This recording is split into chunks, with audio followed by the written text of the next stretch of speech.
Hi! Hello! నమస్తే. నేను మీ కౌండిన్య. మొత్తానికి చంద్రబాబు నాయుడు ప్రభుత్వం ఇప్పుడు గిన్నిస్ రికార్డుల ప్రభుత్వంగా రచ్చక చేస్తుంది. అసలు 2024లో ప్రభుత్వం ఏర్పాటు చేసిన తర్వాత చంద్రబాబు నాయుడు, పవన్ కళ్యాణ్, నారా లోకేష్ ఆధ్వర్యంలో నడుస్తున్న ఈ ప్రభుత్వంలో ఇన్ని గిన్నిస్ రికార్డులు ఏ విధంగా సాధ్యమవుతున్నాయి? ఒకప్పుడు మనం సంక్షేమంలో గిన్నిస్ రికార్డులు చూసేవాళ్ళం. అభివృద్ధిలో గిన్నిస్ రికార్డులు చూసేవాళ్ళం.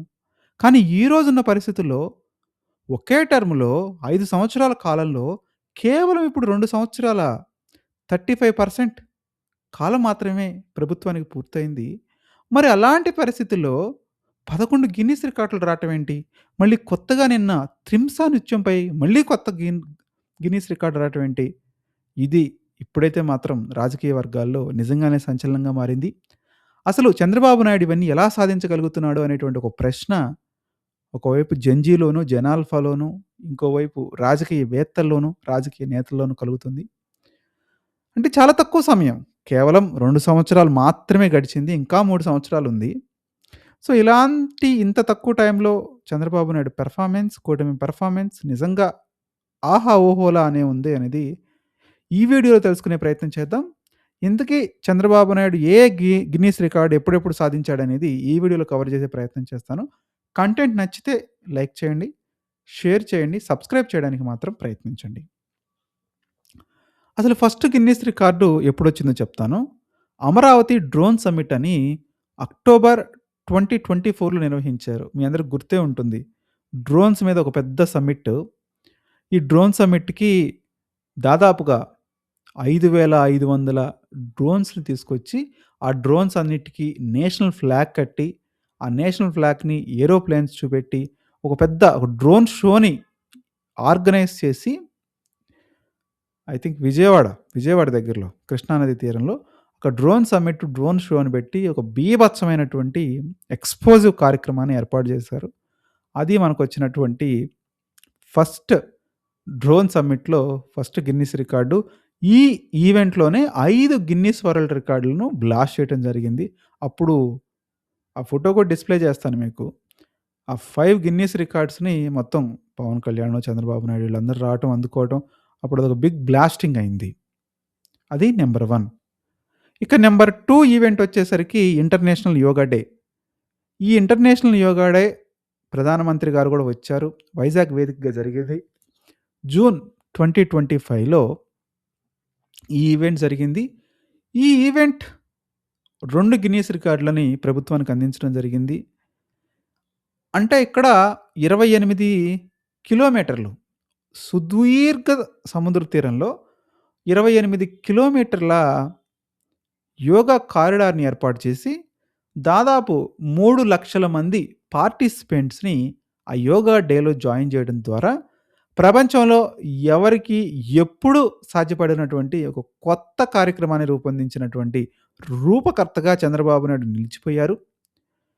అదేవిధంగా అతిపెద్ద కారిడార్‌ని గూడా జనం ముందు పెట్టడం ద్వారా, ఆ డ్రోన్స్ విజువల్స్ ఒక పక్క ప్రధానమంత్రి, ముఖ్యమంత్రి, మంత్రులు సో, ఈ ఈవెంట్‌ను గూడా చాలా ఎక్స్‌పోజ్ చేసి, బ్లాస్ట్ చేసి, దాదాపు 2 గిన్నిస్ వరల్డ్ రికార్డులైతే చంద్రబాబు నాయుడు ప్రభుత్వం గెలుచుకుంది. ఇక మూడో ఈవెంట్ వచ్చేసరికి రోడ్ అండ్ ఇన్‌ఫ్రాస్ట్రక్చర్. మీ అందరికీ గుర్తుండే ఉంటుంది. ఈ సంవత్సరం జాన్వరి 2026లో 4 గిన్నిస్ రికార్డులు కొల్లగొట్టారు. ఇది national highway authority of India NHAI ద్వారా continuous bituminous concrete laying and paving on the Bengaluru to Kadapa to Vijayawada economic corridor.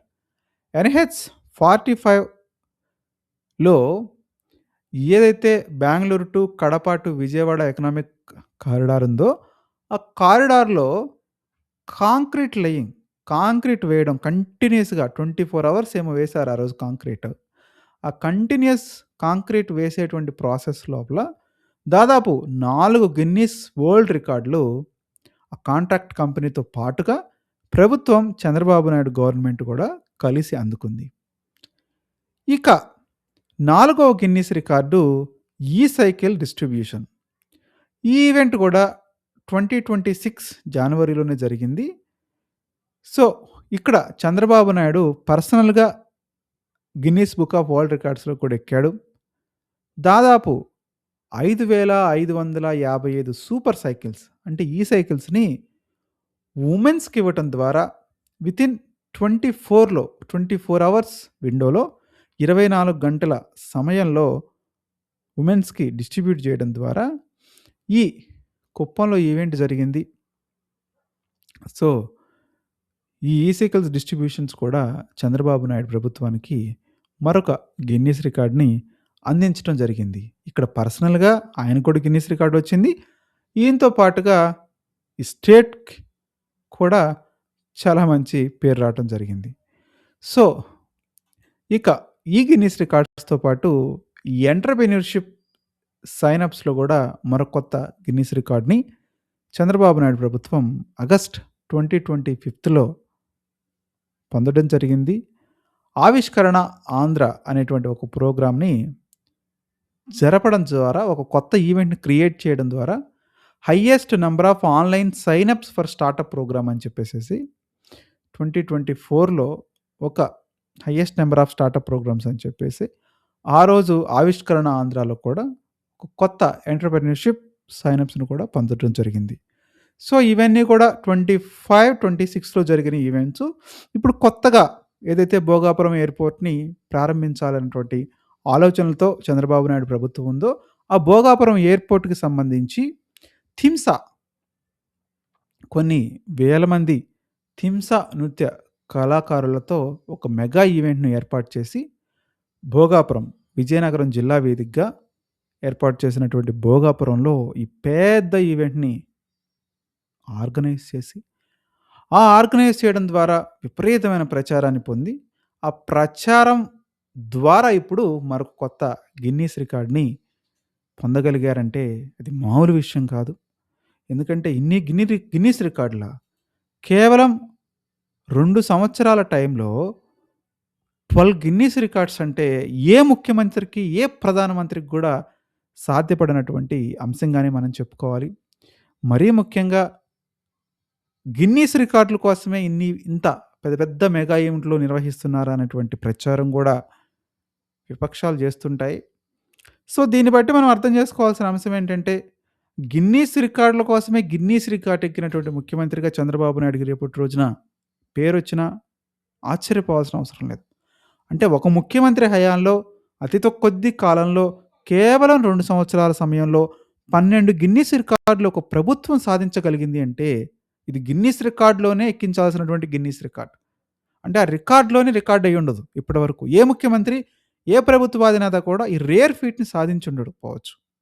ఇది నిజంగా ఒకవేళ వీలైతే ఛాన్స్ ఉంటే తప్ప చంద్రబాబు నాయుడు ప్రభుత్వాన్ని గిన్నీస్ రికార్డ్‌లోనే ఒక గిన్నీస్ రికార్డ్‌గా ఎక్కిస్తే ప్రజలు సంతోషిస్తారు. ఇంటర్నేషనల్‌గా కూడా చంద్రబాబు నాయుడు పార్టీకి పరపతి పెరుగుతుంది. ఆంధ్రప్రదేశ్ రాష్ట్రానికి పరపతి పెరుగుతుంది. రేపటి రోజున ఏపీకి ఇంకో 10, 15 లక్షల కోట్ల పెట్టుబడులు రావటానికి గూడా అవకాశం ఉంటుంది. ఎందుకంటే గిన్నీస్ రికార్డ్ అంటే ప్రపంచవ్యాప్తంగా వాళ్ళు ఎన్రోల్ చేసుకొని, వాళ్ళు ఆడిట్ చేసి మరి ఇస్తారు కాబట్టి దానికొక అథెంటిసిటీ, క్రెడిబిలిటీ ఉంటుంది. సో, ఒక క్రెడిబిలిటీ గల ముఖ్యమంత్రిగా గిన్నీస్ రికార్డ్‌లకి ఎక్కిన రోజున అంటే చంద్రబాబు నాయుడు పేరు చిరస్థాయిగా నిలిచిపోతుంది. మళ్ళీ నెవర్ బిఫోర్ ఎవర్ ఆఫ్టర్ అన్నట్టు మళ్ళీ ఏ ముఖ్యమంత్రికి సాధ్యం కాదు ప్రపంచంలో. ఏ దేశంలోనైనా సరే. అదేవిధంగా ఏ ప్రధానమంత్రికి కూడా సాధ్యం కాదు. అంటే ఇలాంటి ఊహకి అందకుండా నిజంగా ఒక రేర్ ఫీట్‌ని చంద్రబాబు నాయుడు సాధించేటువంటి అవకాశం ఉంది. ఈ విషయంలో గనక ఏదన్నా సాధ్యపడితే డెఫినిట్‌గా ఈ సాధ్యాసాధ్యాలను కూడా పరిశీలించాల్సినటువంటి అవసరం ఉంది. బట్ ఇదైతే గనక నిజంగా రేర్ ఫీటే. వితిన్ షార్ట్ స్పాన్ ఆఫ్ టైమ్‌లో మోర్ థాన్ 12 అంటే గనక రియల్లీ గ్రేటే. ఇక మనకింకా 3 సంవత్సరాల టైం ఉంది కాబట్టి ఆన్ యావరేజ్‌గా ఇంకా ఆల్మోస్ట్ ఒక 20 వరకు గిన్నిస్ రికార్డులు గెలిచేటువంటి అవకాశం ఉంది. సో, ఆయన పదవీ కాలం పూర్తయ్యే నాటికి ఒక 30-40 గిన్నిస్ రికార్డులైతే ఆంధ్రప్రదేశ్ ప్రభుత్వం గెలిచేటువంటి అవకాశం ఉంది. మరి ప్రభుత్వం అయితే గిన్నిస్ రికార్డులు సాధిస్తుంది గానీ, ప్రపంచంలో ఉన్నటువంటి ప్రజల ఏదైతే జీవన ప్రమాణాల స్థాయిలో ఆంధ్రప్రదేశ్ ప్రభుత్వంలో కింద ఉన్నటువంటి ప్రజల జీవన ప్రమాణాలు ఉన్నాయా? దానికి ఏదైనా గిన్నిస్ రికార్డ్ ఉందా? మరి ఆ గిన్నిస్ రికార్డ్ ఇస్తే ఎన్నో పొజిషన్ వస్తుందనేది కూడా ఇంపార్టెంటే. ఎందుకంటే ప్రజల ద్వారా, ప్రజల వలన, ప్రజల చేత ఏర్పడిన ప్రభుత్వాలు కాబట్టి, మరి ప్రజలను కూడా జ్ఞప్తికుంచుకోవాలి, జ్ఞాపకం ఉంచుకోవాలి కాబట్టి, వాళ్ళ ఆ రకంగా గూడా గిన్నీస్ రికార్డ్‌కి ఆ కేటగరీలో కూడా గిన్నీస్ రికార్డ్ ఉంటే, డెఫినిట్‌గా ఆ కాంటెస్ట్‌ని కూడా ఇక్కడ పెట్టాలి. ఆ కాంటెస్ట్ పెట్టి రిజల్ట్స్ అనౌన్స్ చేయాలి. అంటే ఏ స్థాయిలో ఉన్నాయి జీవన ప్రమాణాలు, ఎలా ఉన్నారు జనం? సో, ఏ విధంగా గిన్నిస్ రికార్డ్ వస్తదా? రాదా? వస్తే గనక ఏ ప్లేస్‌లో ఉంది? అనేటువంటి అభిప్రాయాలు కూడా వ్యక్తపరిస్తే బావుంటుంది అని జనాల యొక్క అభిప్రాయం. మీరు కూడా మీ అభిప్రాయాన్ని కామెంట్ రూపంలో తెలియజేయడానికి ప్రయత్నించండి. నిజంగానే జనం యొక్క జీవన ప్రమాణాల మీద కూడా గిన్నిస్ రికార్డ్ ఉంటే, అది ఏపీలో ఉంటే, ఇక్కడి నుంచే స్టార్ట్ చేయాలి అనేటువంటి ప్రతిపాదనకు మీరు సమర్థిస్తారా? వ్యతిరేకిస్తారా? మర్చిపోకుండా కామెంట్ చేయడానికి ప్రయత్నించండి.